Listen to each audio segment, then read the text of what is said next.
A manufactured crisis or a real state of emergency? Immigration raids sparked protests in Los Angeles, but are demonstrators solely to blame for the clashes? Or have President Trump's broader anti-immigration policies fanned these flames?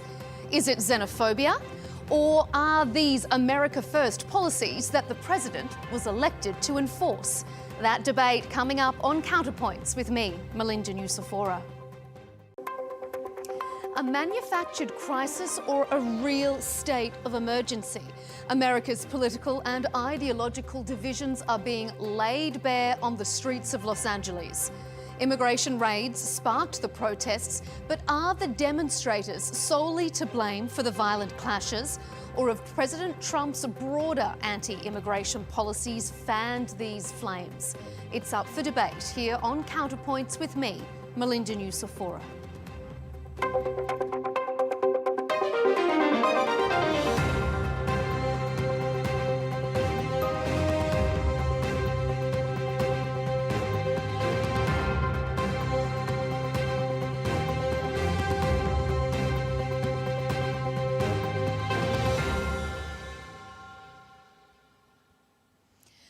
Welcome to the land of liberty.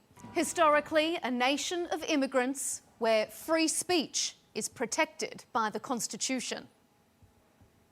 It's a shame that you guys are trying to start a civil war on your own people. What's heartbreaking the most because they're making it seem like they're really bad people, like criminals, and when they're not, when they're just trying to work hard for their own families. He's going to try to go to so that he has a martial law.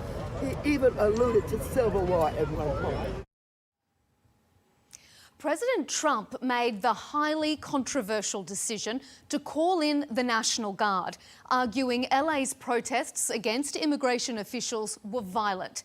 Their arrival sparked more anger, which led to more violence, which in turn gave ammunition to the White House to argue migrants are causing chaos across America. So is the use of the National Guard in this instance justifiable? LA Mayor Karen Bass doesn't think so.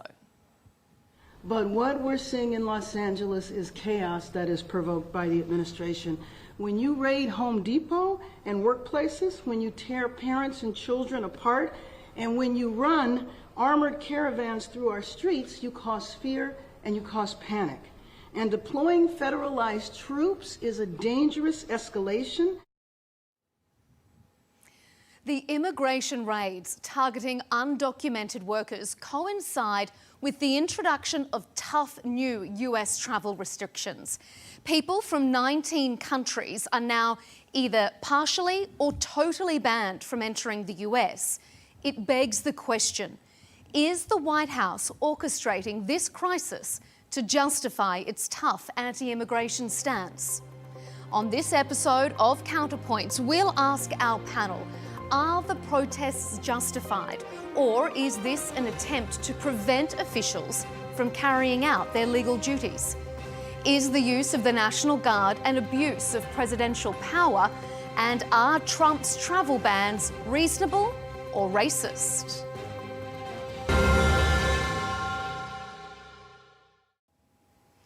To discuss the LA protests, the Trump administration's response and the wider debate on tackling immigration, we're joined by Steve Bennell, also known as Destiny, who's a YouTuber and political commentator. And on our panel as well, Lilly Gaddis, a cultural commentator who hosts the Gaddis Report for the Australian National Review. Thanks to both of you for joining us here on Counterpoints. Well, President Trump was elected on a promise to crack down on illegal migration in America. And he says that's exactly what he's doing. Here's a a social media post from his Truth Social site where the president wrote, "Los Angeles has been invaded and occupied by illegal aliens and criminals," he wrote. He went on to say his administration would do everything necessary to liberate Los Angeles from the migrant invasion and put an end to these migrant riots. Now, the protesters are rallying against ICE enforcement, many concerned about the agency's tactics and actions and its impact on the broader community. Destiny, let's start with you. Do you think these protests are justified in any sense when you consider the president has a mandate to crack down on illegal migration? Yeah, of course. I think people have been really fearful about a lot of behavior of ICE, a lot of the behavior of this administration, much of which has been pushed back on by the courts. You see Abrego Garcia coming back. You see multiple TROs being issued nationwide. I think that protesting the administration and their actions, I think is totally fine. I think it can also be wholly consistent with enforcing a border and enforcing immigration policy. There's no reason why we can't deport criminals. There's no reason why we can't enforce law at the border, while also recognizing that it's important that, states are allowed to exist with the individual states' rights they had. Like all the Republicans were celebrating Abbott when he wanted to do his states' rights stuff against Biden, but now it seems like people are celebrating Trump arbitrarily sending the National Guard to California, even though Newsom says they're not needed at all. So I think it's okay for people to protest. I think that's fine. I think rioters should be arrested. I don't see any reason why the National Guard has to be deployed here other than Trump just trying to make a show of force. Lily, what do you think? Do you see a justification for these protests? If it's a land of free speech, the right to assembly? Right. Well, I absolutely agree with, people's right to free speech. I want people to be able to go out on the streets and protest and rally in a peaceful, nonviolent way. As long as you're not breaking the law, then I don't see a problem with it. That's an important part of living in a democracy. That's an important part of living in the United States where we have those sort of freedoms. But what we're seeing is the opposite of that. We have people throwing Molotov cocktails. We have people attacking the ICE vehicles, and it's a violent protest. So I think Trump's response is definitely warranted. When you have vast amounts of people trying to, kill ICE agents, who knows, or cause as much damage as possible, and you have a civilian populace that you also have to protect, sometimes the police are simply not equipped for that. So in certain instances, it is a good thing to bring out the National Guard and have a strong show of force so that people do not feel comfortable with violating other people's rights by being violent, by attacking ICE vehicles and anything like that, which is illegal, which is not free speech, and which is not the right to protest, because they're engaging in violent attacks against these people. They're not just speaking their mind.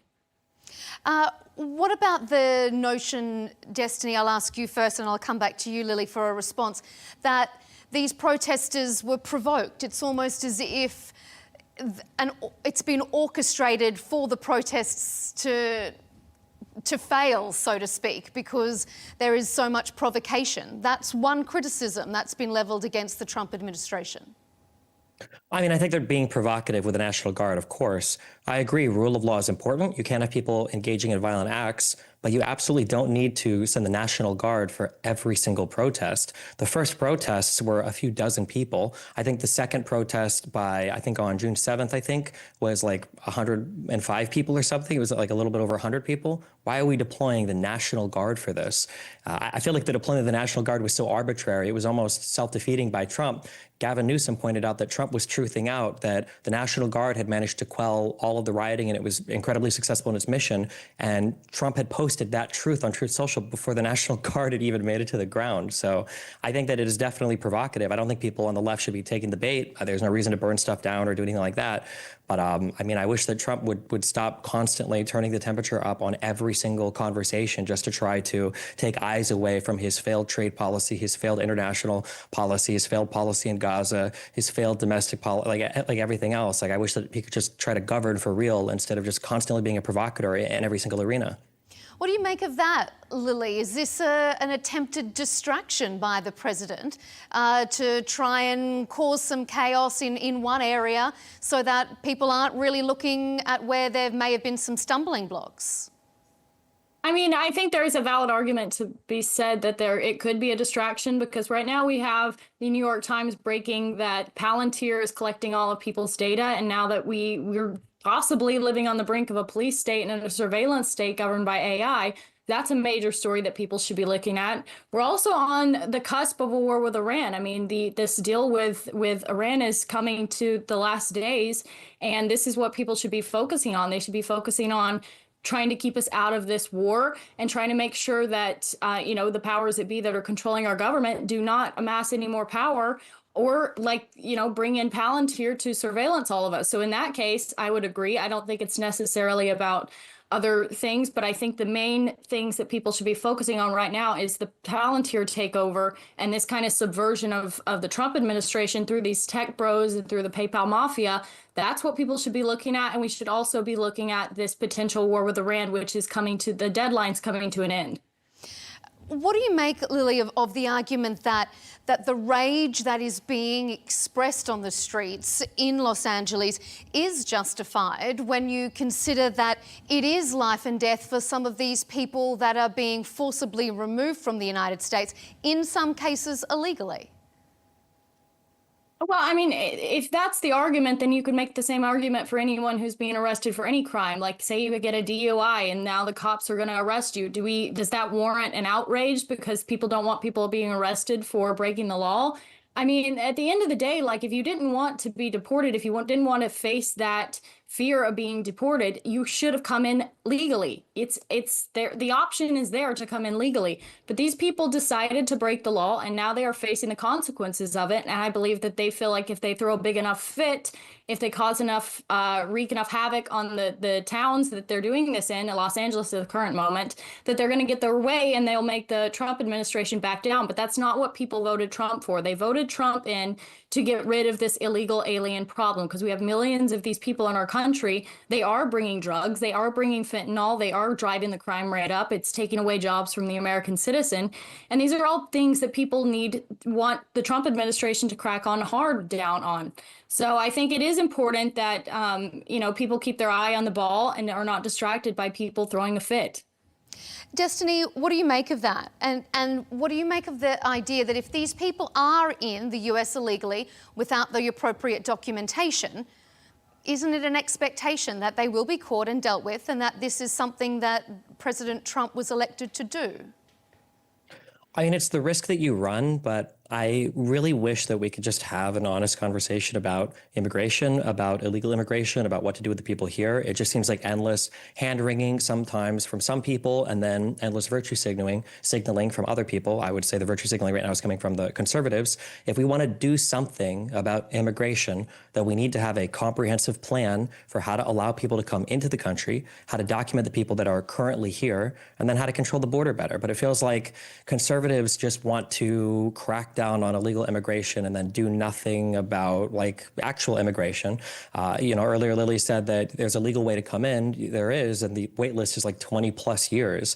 The reality is most people, especially if they are feeling economically destitute, or if they feel like there are way better opportunities in this country, which there are because this country is awesome, the people are probably going to illegally immigrate. I just wish that we could have a better conversation about what to do with the people here. We're not deporting 13, 15 million people. Most of the people in this country don't even want that. They might say it now, but when apartment complexes start emptying out, when businesses start losing their workers, when the unemployment falls even lower, when inflation starts to take off even higher, people aren't going to be happy with that. There has to be a realistic path towards how do you document the people here, how do you control what's happening at the border. But in order to do that, you have to go to Congress, you've got to talk to the people, and you have to actually hammer out some incredibly sophisticated and difficult to work on legislation. And nobody wants to do that right now. They just want to do executive orders, and they want to have, ICE running around and having dramatic, Twitter moments on social media. And I don't know, it just feels like that's all we're doing right now.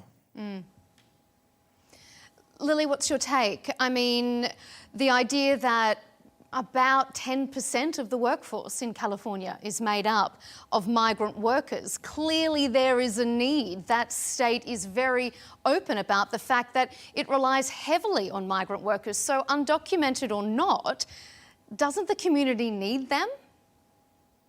Well, I think the caveat that people are not mentioning with this argument that they are filling jobs that Americans don't want or they're not doing, what everybody's missing is these employers do need these workers. They do need cheap labor. They do need essentially slave labor from other countries where they can pay them less than an American citizen would take. An American citizen expects, normal work hours. They expect a good work environment, and they expect to be paid at least minimum wage.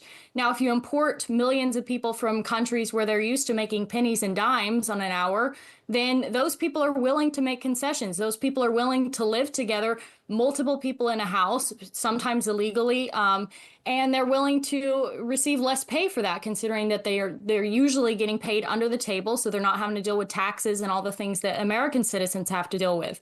So that's a major issue right there, and I think that's why Trump's cracking down on the employers that are incentivizing this thing, because it's not only taking away jobs from Americans who would be willing to do those jobs at a decent pay rate, but they're not going to take those jobs if they're getting paid pennies and dimes. But these employers have been taking advantage. Really, I mean, if you want a virtue signal for the immigrants, this is exploitation. They're essentially bringing in slave labor to do jobs at half the wages that American would do that. So I think, yes, maybe temporarily the economy would suffer a bit, but we would get back on track, and then Americans and employers would have to work that out to where they work at a rate that would satisfy both the employer and the worker. Isn't that just an argument, though, as to also why the US should allow more legal migration, that these people without documentation should be brought into the legal fold so that this isn't perpetually just being an exploitative culture? Well, personally, I don't really want any more immigrants here. I don't want any more legal immigrants, and I don't want any more illegal immigrants. We have enough people as it is.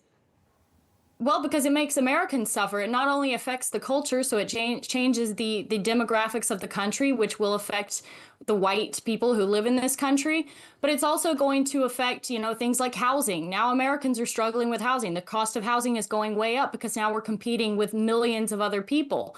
So it hurts your economy. It hurts the everyday person because now they're struggling with these people and they can't find houses. They're competing with people at slave labor.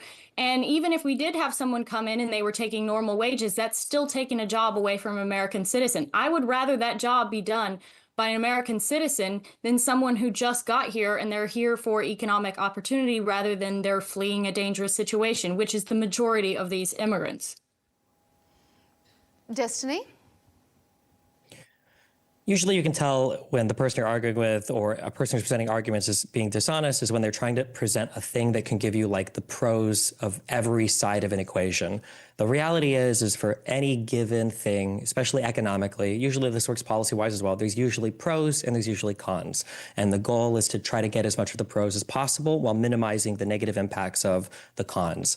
The idea that if you deport 12 or 13 million workers, that would only result in pros for the American average citizen is so unbelievably and unfathomably ludicrous. It defies the understanding of every single part of society, all the way from government budgets, which are benefited by illegal immigrants who pay taxes into Social Security that they'll never withdraw from, all the way down to local economies where you've got people who are able to, rent buildings out to people that are renting them, even if they're illegal immigrants. You've got employers who are able to hire people, even if they might be paying them under the table or whatever. And then at the end of that transaction, you've got customers who are enjoying lower prices and a greater diversity of things that they can buy from as a result of that. If you want to get rid of all of the illegal immigrants and then you want to curb down, or you want to curb legal immigration, then fine, but you have to be honest about what's on the other end of that transaction. Prices are going to be higher for everybody. A whole bunch of small businesses are going to shut down. Housing prices, yes, might go down, but that means that homeowners that own houses are going to see the value of their own home decrease. You're going to see the foreclosure or the closing of a lot of residential buildings that people are renting from. I think that if you want to make that argument, I think it's an interesting argument to have, but it's so unbelievably boring when people try to argue that you can get the pros of every possible side of an equation if you just do the one thing that they like the most. I've never heard anybody make the concession that, yeah, we're going to deport 50 million people and it is going to be economically painful, but I think that economic pain is worth whatever other project I think America should be or whatever idea I have about what immigration should look like. Lily? Well, I mean, I did say that there would be short-term economic, mishaps to that. The economy is going to suffer. But again, in the long term, what is better? Is it better to replace the native population with migrants coming from other countries, which is now going to drive the quality of living down, the quality of work life down? Because if you're competing with illegal immigrants or legal immigrants who are used to coming from countries, again, where they get paid hardly anything, now Americans are going to have to make those concessions. Now Americans are going to say, you know what, it's fine. I'll shack up with 10 of my cousins and I'll live in a tiny house with tons of people and I'll work for slave wages as well because this is what I'm competing with because we're outnumbered at this point. Another thing is, what nobody wants to talk about is you lose the racial demographics in your country. Is it wrong for a person in our country to want a country that's majority white? Is that a wrong thing? And if you replace the native populace with people from other countries, that is going to change that culture. So it's no longer going to be the United States or America as we know it. It's going to be look like a reflection of the UK, look like a reflection of all these other European countries who tried mass migration, and look how it's failing. People But are being America attacked in is the a street. country of They have no migrants, rights. though. America is a country that was founded by migrants. Was it though? I mean, who are the founders? They were white Americans that came over here, and then they would unless it's the native Americans, which I don't necessarily think that America probably wants to pin their cultural responsibilities on. Destiny, what's your take on this? Sounds a bit like the Great Replacement theory. I mean, if somebody wants to have the argument for maintaining a white majority country, then fine, but at least be honest and have the argument. It's not an economic argument. It's a racial demographics argument. If you're willing to make dramatic sacrifices in terms of where the U.S. sits at in the world, right now we are the leading country in the world, economically, militarily, diplomatically, well, I guess we'll see by the end of this presidency. But we enjoy that status right now. And as a result of that, we enjoy a great deal of other things as well. You know, people might laugh at the GDP go up number, but our standards of living are incredibly high in the United States. We're spoiled by a whole bunch of goods and services. You've got a whole bunch of teenagers on Twitter right now who are complaining about oppression because the 4-payment loan they took out on their burrito taxi app is all of a sudden, unable to be paid by them because they're not getting enough allowance from their parents. I mean, I would argue these are good problems to have.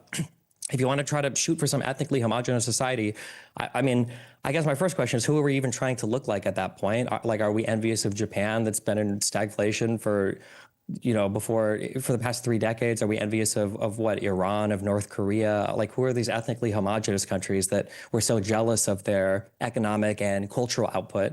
I mean, I don't know. Again, but if you want to have that argument, that's fine, but just don't conflate it with the economic one. This is an economically ruinous argument, or at least it's a loser of an economic argument. But again, that's fine, but just be willing to take both sides of that. I'm willing to suffer, not just in the short term. It will be a long-term decreased standard of living. It will be a long-term decrease access to goods and services from the average American person. And that doesn't just mean fancy new iPhones. It might mean an instrument for your child to go and practice on for school, or it might mean newer textbooks for a class, or it might mean internet access for people in rural areas. If you're willing to accept a lower turnout on all of that stuff in exchange for a wider country, whatever that means, I guess. I guess then we could talk about who counts as white or not. We have to go to the Eastern Europeans and figure that one out. Then fine, have that argument.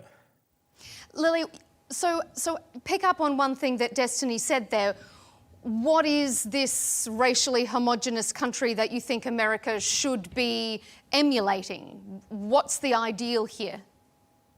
Who should we be looking to as guidance? I don't think we have to look to anyone else. I think we can do it on our own. We did it on our own for a long time before we started mass immigrating from other cultures that are not compatible with the West. Back in the, Ellis Islands days, who were we importing people from? They were white Europeans from Ireland, from Scotland, from England, and that those people assimilated well. Those people came into our country and they wanted to be Americans. If you to go back to the LA riots, if you take a look at the pictures coming out of there, what is it? It's a lot of illegals flying the flags of their native country. Why are you here then? If you're protesting being sent back to your country, why are you flying the flag of that country? These people clearly do not want to assimilate. They clearly do not care about our culture. They are not part of our culture, and they don't want to be part of our culture, as they make it very clear. They love to display their flags of their country that they came from. They love to keep their little subcultures homogenous, and they do not want to blend in with ours. They will simply want to take over ours. And then the white people who live here, who have historically lived here, and black people, you could argue, it's actually, if you want to talk about black rights, these illegal immigrants are invading the areas that have been predominantly black, and now they're forcing people out. So that in and of itself hurts not only white people, but black people who have been here for a while as well. Destiny, I'll let you have the right of reply on that, and then we'll move on to our next section. Yeah, I mean, the idea that these immigrants came through Ellis Island and immediately integrated is is kind of comical. I mean, people hated Irish people when they came over. There were slurs referring to Irish people. There are still jokes about Irish people. I just had a friend the other day tell me that they were an Irish twin because they had a sibling that was incredibly close in age, and there's a joke that Irish people made a whole bunch of babies when they came over. Italians were literally, you talk about MS-13, what about the mafia? What about the mob? They came over, they made ghettos. You could go to New York City today, and you could visit Little Italy, and you can visit these small, ghettos that are primarily made up of certain groups of these types of people, of Italians, of Irishmen, of Irish people. Yeah, they did organized crime. It took a while for them to integrate, but they did. And I think to some extent, ironically, one of my favorite things about, I guess, far-right people, or I don't want to say racist or xenophobic, whatever you call them, right? But the people that are in favor of this like majority white immigration pattern, I think at times, I think they display unknowingly like some of the best of the United States' ability to integrate different types of people into its society and culture. Like if you would have gone back 100 years and then you would say today, oh no, people who are Irish and Italian are going to be seen as white, literally the exact same as anybody who came from Scandinavia or any Anglo-Saxons or people from Britain or whatever, they would laugh at you. They'd be like, no, these are totally different types of people. But now they're basically integrated. And yeah, I think we do that exceedingly well with all sorts of different types of people in the United States because of the way that we allow people to come into this country. Okay, let's move our attention and our focus away from race and migration just a little bit and focus on the presidential powers that were used during these past few days. So calling in the National Guard is usually the purview of state governors, but not in this case. President Trump's decision to send in the troops has been described by the Californian governor, Gavin Newsom, as an alarming abuse of power and a serious breach of state sovereignty. So one former US Secretary of Labor has called this the first stage of a police state. Lily, do you think he's right? I mean, if you want to look at police state, again, I would go back to Palantir. Those are the people that want to have power every aspect of your life. That's what it says on their website. It's like AI automation for every decision of your life or whatever. Those are the people. Those are the people. The tech bros, the PayPal mafia. That's who you need to be looking at if you're worried about. For the moment, we're debating the National Guard. So, if you could focus on that, do you think that this particular use of the National Guard, the cracking down on protests in this regard, is it the first stage of a police state, as the former Secretary of Labor Robert Reich says? I don't think it is, because these people, they have to bring in the National Guard as backup for the police force who has been very hurt over the past. I mean, look at BLM. During that whole time, you had the police basically stripped of their rights. They were told you can barely do anything. Then you had the George Floyd incident. So now cops are in this situation where they are kind of powerless. The LAPD especially, it's actually a very corrupt form of the police department. But the LAPD has been completely disarmed. The citizenry does not want them to do their job, so they really can't, or they are not equipped for these sorts of riots, and they're kind of demoralized as well, just because of the years of propaganda against them and throwing people like Derek Chauvin in prison for those sorts of things. So I think the National Guard coming in is justified, considering that these are very violent protests. They're burning down cars. They're throwing Molotov cocktails. They're throwing bricks. They're attacking police officers. They're attacking the National Guard. They're attacking the ICE thing. So how is that not warranted? If you have a police force that's somewhat debilitated, I feel like they just simply need backup. And by the way, they're not shooting people and mowing down people in the street. They're using non-lethal force. They're using pepper spray. They're just giving some backup for people in a state that is very far left leaning, as well as full of immigrants, where they realize that there might be a fight there, so they had to bring in some backup. They might not be shooting with bullets, but they did purposely shoot an Australian journalist in the leg while she was live on air. Destiny, what's your understanding or your interpretation of what you're seeing? Is this the first stage of a police state? Unless I missed something that came out recently in the executive order that Trump cited to deploy the National Guard, the U.S. code that he referred to very specifically was one where you needed the states to actually, the governors to make the request for the National Guard assistance. USC 12406, you have to have the request of the governor to send the National Guard down to help. So him sending it down unrequested, again, to quell a relatively small number of people, right? This is the LAPD, California Highway Patrol. They have a lot of resources available to them. I have no idea. Well, I'm sorry, I shouldn't say that. I have no idea why he would send them down. I know why he sent them down. Like, he's sending it down in order to provoke people, with the goal being to somehow invoke some kind of violent protest or some kind of violence against the Fed so that he can, continue to pile on forces into California, a state that he's already threatened to withhold emergency funding from when it comes to FEMA, a state that he already played emergency funding games with it when it came to the wildfires in Los Angeles. Yeah, I mean, like, there's a time and a place for the National Guard needing to be deployed. This is not it. Newsom said it wasn't. The mayor of New York said it wasn't. Or I'm sorry, the mayor of LA said that it wasn't. So there's absolutely no reason here other than to trample on the rights of states. But I mean, MAGA completely abandoned their whole federalism argument as soon as Trump won the popular vote. And now all you hear them say over and over again is he has a popular mandate, he has a popular mandate, he has a popular mandate. So the same party that was obsessed with saying we don't live in a democracy, we live in a republic, is now the most democratic majority rules, majority vote people, I guess, that have ever existed in the United States in my lifetime. Lily, President Trump has joked outside the White House that if it was under his purview, he would arrest Gavin Newsom.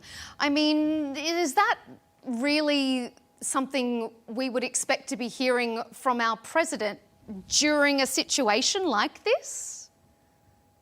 I mean, I don't really care about jokes. They made whole rallies about grab her by the pussy, a joke, a joke that Trump made a long time ago. Why are we arguing about jokes? Unless he's acting on this, I don't see why it's a big deal personally. I think it's pretty. You think it's okay to say that he would arrest the governor of California without saying or any allegations as to why?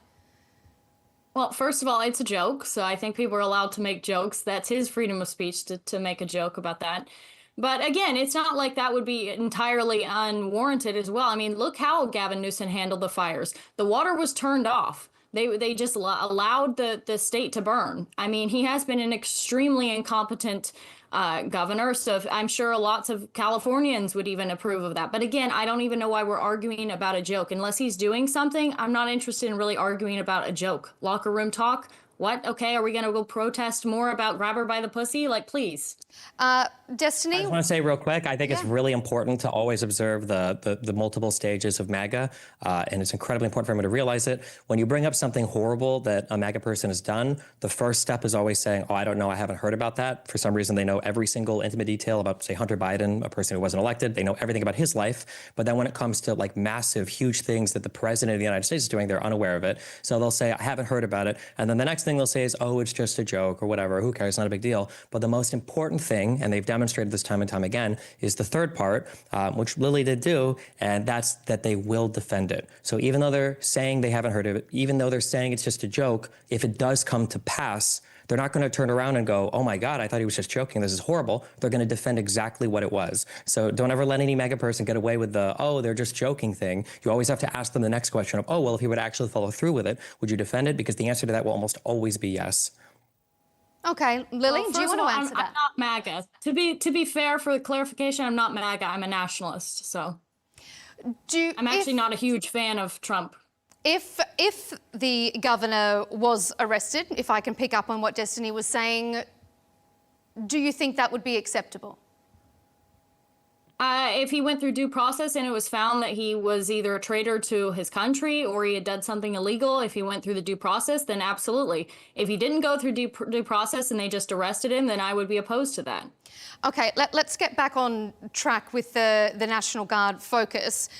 Destiny, if this had have happened in a Republican state, if we were talking about a governor that wasn't Gavin Newsom, was a Republican governor, do you think President Trump would have been as quick to overrule him, say that he was incompetent, can't look after his own state and needs to swoop in with the troops? I understand the substance of your question, and I'll say, no, he wouldn't have. But I would have to clarify, it doesn't matter if you're a Republican or not. It matters if you're loyal to Trump. Because if you're a Republican that kind of talked a little bit of smack about Trump, or you weren't always on Trump's side, Trump will come in and treat you just like you would a Democrat. Loyalty is very, very important to the king, to King Trump. So, but if it was like an ordinary MAGA Republican, which most of them are now, then no, he absolutely would not be acting the same way that he is now in California. Lily, what do you think? Do you think we would see this in a red state? Do you think the fact that California is so vocal and the governor is so vocal against President Trump that it's maybe a little bit of point scoring here? Possibly. I don't know. I feel like if there was massive riots like this in a red state, which I don't really think there would be, just because of the populace probably wouldn't allow that to happen. I believe if it was happening in a red state, Trump would still do it because he likes force of power. He likes to show power. He likes a demonstration of power. So I think if he felt like the PD at the area where these riots were going on, he would have deployed them as well. Destiny, do you think that it would happen in a Republican state, or do you think that the populace wouldn't allow something like this to happen? I think that the conditions are sufficiently different enough, like socially, demographically, everything else, that I can't see something like this happening in a red state. So, I think in a very broad sense, I kind of agree with what Lily said. All right, let's move on to our final segment, and it's a bit of a broader discussion now, moving away from necessarily what we're seeing in LA to more immigration policies in general, because these protests come in a broader context of the president's large-scale immigration crackdown. As of Monday, the president's new travel restrictions come into effect. 19 countries, predominantly in Africa, are now either partially or fully banned, their citizens partially or fully banned from travelling to the United States. Now, the president says it's in part in response to the attack in Boulder, Colorado. The suspect in that case was Egyptian. However, Egypt is not on this banned list. So, Lily, how do you interpret these restrictions? Are they reasonable or are they racist? Well, first of all, I do agree with travel bans from other countries. I don't believe we should have people from countries that we're at war with, for example. But in this case, this is one of the major critiques that I have of Trump. This travel ban is not about, immigration restriction. It's not about being racist. This is a jab at Harvard. Harvard has been trying to protect its students' free speech in the sense that students there are very critical of Israel. Students there have this strong Free Palestine movement. And Trump and this is one of Trump's worst moves, aside from cozying up with Netanyahu, Trump has been actively attacking Harvard because they are standing by their students and they are not going to tell them, no, you can't criticize Israel. No, we're going to replace the entire Middle East studies with people who are only pro-Israel. So this is not about immigration. This is a way of the Trump administration kind of foisting this actual crackdown on, quote, anti-Semites and anti-Semitism, and shrouding it in a way of, see, folks, we're banning people from other countries. This is all just about cracking down on anti-Semitism. This is one of the worst things, in my opinion, that Trump has been doing. But again, it sounds to the MAGA crowd, it might sound good. It might sound on paper like he's cracking down on immigration, but it's actually just a way of trying to bankrupt Harvard because Harvard depends on these foreign students coming in. They pay a massive amount of tuition. So this is a way of kind of like muscling Harvard by, hurting them revenue wise. Destiny, what do you think? Is he taking aim at 19 countries to take aim at Harvard? I haven't heard the Harvard connection. Maybe that's there and we're just not aware of it. I do know that obviously he's been attacking Harvard a lot and trying to rescind their ability to bring in foreign students. When I look at immigration restrictions for conservatives, I view it the same way as I view them going after certain taxes. So like when they say like no tax on tips or no tax on overtime, it's not because they think that tips shouldn't be taxed or that overtime shouldn't be taxed. It's that they'll attack taxes no matter what. And I view immigration the same way. I think that the argument for these country bans is entirely pretextual. As you said, for the attacker in Colorado, like the guy was Egyptian, but where's the Egyptian travel ban?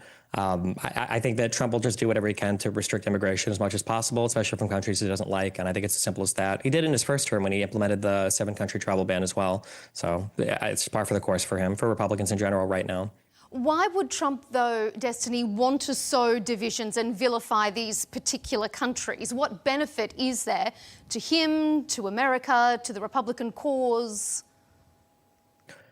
I mean, I think that, I don't know. I think that these are just easy ones to target right now.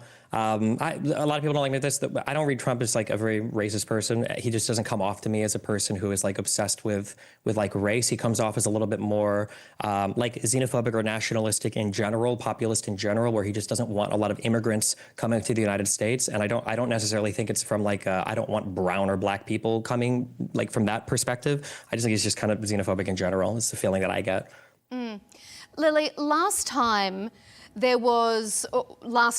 I'm referring to Trump's first administration, where there was what was termed the Muslim ban.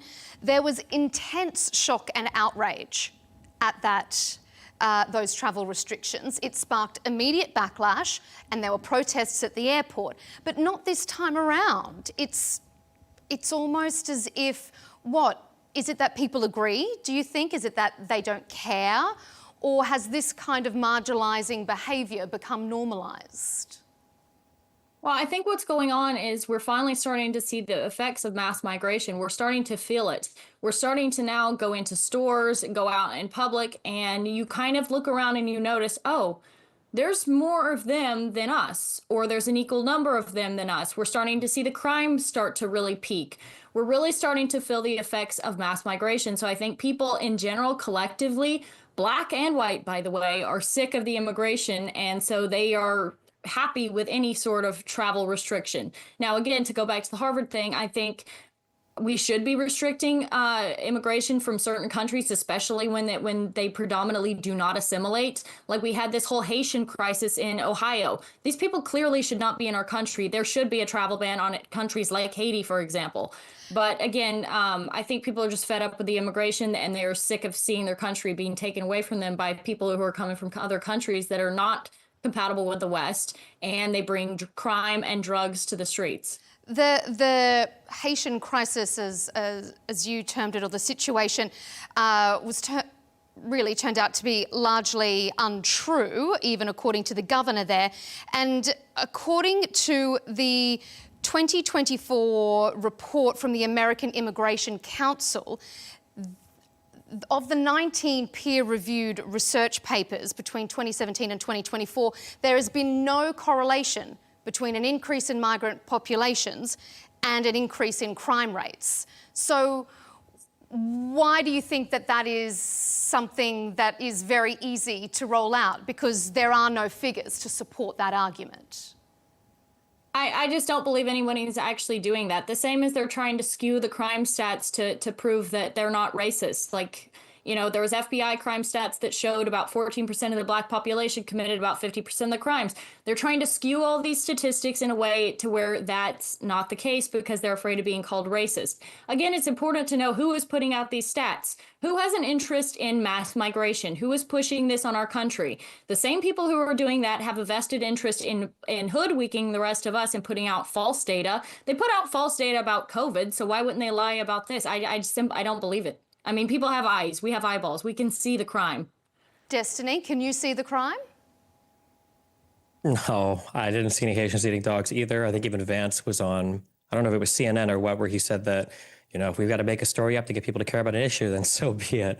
I mean, yeah, we don't live in like the same reality anymore. I think there's a whole alternative media environment right now that has kind of been created by the MAGA and MAGA adjacent crowds to kind of fabricate a reality to make people think whatever it is they want to think about things. You know, it's funny, Lily brought up the COVID stuff. I hear this said over and over again on Joe Rogan and other shows that, well, look at what they said about the conspiracy theorists. Like most of us turned out to be right. No, they were wrong about pretty much everything. You know, there were no permanent lockdowns. There were no permanent vaccine mandates. There were no permanent vaccine passports. There was no mass death from the vaccines. There were no mass side effects that weren't accounted for. You know, the lab leak stuff is still stuff that's being looked into. There's no stronger evidence pointing towards it today than there was years ago. Hydroxychloroquine still doesn't work. Ivermectin still doesn't work. Like every single conspiracy theory that people tried to have about COVID and the vaccines, basically all of them were wrong. but somehow they walk around today like all of their opinions were vindicated on everything. And now we've got parents who have children that are dying of measles in Texas. And it's just unbelievable to me. But I don't know what you do to deal with the differences in reality that we live in right now. I want to circle back. So myocarditis is not a thing. So people dropping dead from blood clots is not a thing, right? There's no back. So myocarditis is a thing. The only reason we know about myocarditis because there was research on it. It's anywhere from I think 5 to 14 people per 100,000 injections develop myocarditis or pericarditis. These things are acute. These only last for a week or two. It's not a permanent ailment that you have. Also, you're more likely to develop myocarditis or pericarditis, which is inflammation of like the heart muscles or the tissue surrounding it. You're more likely to develop that as a result of contracting and having COVID and having the disease. People drop dead all the time. It happens. We're just paying attention more to it now than we were before for reasons of trying to prove the vaccine is killing people. The reality is we talk about, can't we open our eyes and look around and see what's going on? If there were hundreds of millions of COVID vaccine doses that were given to people in the United States, I shouldn't have to travel to the deep, dark internet on Rumble to find out somebody who's died, from one of these vaccinations. And right now, that's just the way that the world is. You can't find these people dying. That's because they're lying about why people are dying in the hospital. We're not going to go back, with all due respect, and go back into COVID because that's not really a relevant topic anymore. My goodness, we had that debate plenty enough during the time. I just want to circle back, Destiny, to something that Lilly said earlier when she was talking about these travel bans being a way of preventing people entering the country and criticising Israel. What do you make of that connection? In terms of banning travel because of the criticizing Israeli connection? The idea that this is preventing entry if you have said on your social media negative things about Israel, about the conflict that's going on. Personally, just from what I've seen, it doesn't seem to be that that's the case yet. I know a couple of people have gotten restricted at the border for things, and they say it was because of them being critical of Israel, but it seems like there's always a little bit more going on there. I mean, from a principled position, I don't think that should ever be the case. You shouldn't be banning people from entering the country just because of a political opinion they have. To the chagrin of a lot of people, further right of Trump. Trump is a massive Israel simp. A lot of older people in the United States just by virtue of being older and remembering, the heroic tales of Israel, growing up. Obviously, the way that we view Israel in the world today is a lot different, just based on who their current enemies are. So, I mean, yeah, I'm always opposed to viewpoint partisan bans on travel or freedom of speech or anything like that. Because Marco Rubio himself was the one that was like, if we see you at the border and you say you're here to be critical of Israel or whatever, we're going to chuck your social media. He's the one saying it. I mean, we don't have to speculate about this. You can go listen to the transcripts of him saying this himself. It's clearly a way of trying to quell anti-Semitism, which is apparently on the rise. I don't know why. Destiny? I'd have to look at the exact Marco Rubio quote. He might have said something like that. I was in D.C. for a week with my son on a field trip, and then I've been sick, so I haven't seen all the crazy. It's hard to keep up with the crazy stuff from this administration. I feel like I've heard Rubio say something like that. I remember it, but I mean, I would just say, insofar as if he said stuff like that, like I would obviously disagree with it. If he was implying that he wouldn't be okay with people coming in who were, trying to do violent protests or something against Israel, it's a little bit more understandable. But it shouldn't matter if it's against Israel or if it's against Iran or Britain or any country. Like, you don't allow people into the country that are going to behave in a violent manner. You shouldn't disallow people into the country just because they're criticizing, whatever your favorite country is, whether that's Israel or whatever else. So, Lilly, I'll let you have one last reply there to what Destiny has said, and then we'll wrap it up. I mean, as far as that comment, yeah, I agree. I mean, we shouldn't have people that are coming in here violently, but I think we have to keep an eye out on this slippery slope of, banning people for thought crimes and banning people for being critical of countries like Israel that we send billions of dollars to and mass weapons of war to. I think that it's important to keep an eye on that because, first of all, they'll be deporting them, and then they will start deporting you and I. So keep an eye on that. Indeed. Well, we appreciate your input, both of you. A huge thanks to our panellists for joining us here on Counterpoints. We had Stephen Bennell, also known as Destiny, who is a YouTuber and political commentator, and Lilly Gaddis, a cultural commentator and journalist at the Australian National Review. Thanks for your time. Thank you. Thank you very much.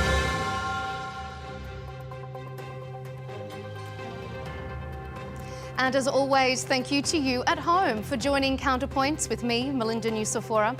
Remember to subscribe to Al Arabiya English on YouTube so you don't miss any of our debates. You can also find us on X and TikTok. We'll see you next time.